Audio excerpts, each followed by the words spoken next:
Even before the Bond franchise kicked off back in 1962, the list of nearly Bonds has become legend in its own right. Bond. James Bond. However, one name that stands out for me, with his intriguing mix of ruggedness and charisma, is Lewis Collins. Bodie. Name's Bodie. I shall remember it.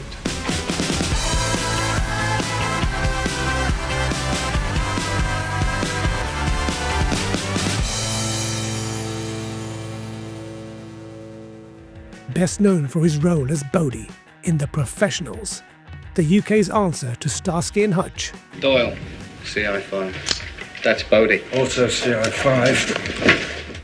Collins seemed tailor-made for 007. As a fan growing up in London in the 80s and watching him on TV, I thought it would only be a matter of time. My sentiments exactly, sir. However, fate had other plans. In the early 80s, as Roger Moore's tenure as Bond was winding down, the search was on for a fresh face to take up the mantle. Enter Lewis Collins. With his hugely popular following in the UK, Collins looked every inch the British spy. As CI5 agent William Bodie, his physicality and charm in The Professionals proved he could handle intense action scenes and funny one-liners with ease. We were discussing sexual politics when your friend arrived. What? I've just got me spotted dick. He had an edge, a working-class grittiness akin to that of a young Connery. He's our hero. He was tough, but also very likeable. Allied to a certain personal charm, of course. Oh, you're incorrigible, boy. Thank you, sir. And humour came very naturally to him. She could prosecute me anytime. It's worth pointing out that his co-star Martin Shaw turned down the opportunity to audition for Bond around this time as well. I bet the birds are just putty in your hands, aren't they? Well, that's more his department. It seems like every up-and-coming actor in the 1970s had a Bond audition story. James Bond. Hey! What the hell do you think you're playing at? Shit. At the same time The Professionals was airing on UK TV in the early 80s, Who Dares Wins, Collins' big break in a full-screen feature, was released. It was directed by Ian Sharp, who would go on to assist Martin Campbell on GoldenEye. I still remember the TV spots, featuring the iconic tracking shot at the film's climax.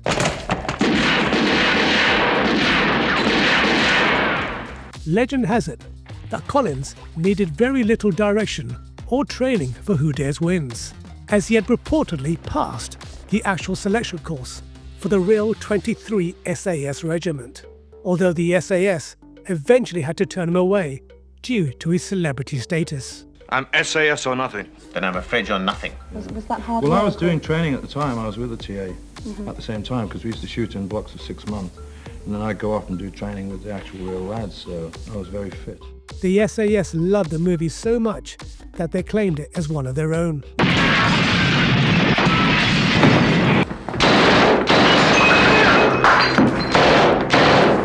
Martin Campbell, who also helmed Casino Royale, played a significant role in shaping Collins' actual credentials, as he directed some of the best episodes of The Professionals. Campbell showcased his knack for high-stakes drama and positioned the camera as only a top action director can. What was that? I think we just lost our drawers. In fact, you can even spot a very young Pierce Brosnan making one of his early acting appearances in one of the later seasons. What's that? Not a lot at the moment. Collins' audition for the role of 007 is the stuff of legend. According to reports, he approached the audition as if he already was Bond, exuding confidence and even a hint of arrogance. I think I heard he even went to the meeting dressed in leather pants. It sounds reminiscent of Connery's first meeting with the producers, where, despite being a relative unknown, he wasn't afraid of standing up to them and was already making demands back then. I want half up front, in cash, and in a Swiss bank. Despite being perfect for the role, Collins' Bond dream never materialized. Broccoli's concern over Collins' aggressiveness seems to be a decisive factor. What the hell did you say to him? I don't know. Kiss my ass or something. You asked for it. Perhaps the producer feared that Collins' hard-edged persona would stray too far from the suave, polished image cultivated during Roger Moore's era. This would have been around the time of For Your Eyes Only, which I think would have been a perfect, gritty, back-to-basics Bond style that would have suited Collins very well. Even the pre-credit sequence of the film looks like it belonged in an episode of The Professionals, with its rugged aerial London location shot at an abandoned gasworks.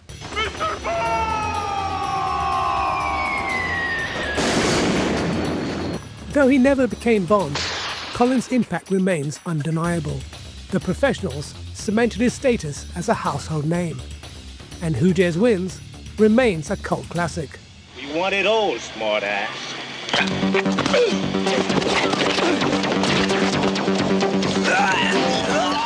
For the remainder of the 80s though, Collins ended up making a series of straight-to-video actioners that did little to raise his profile, including codename Wild Geese and The Commander.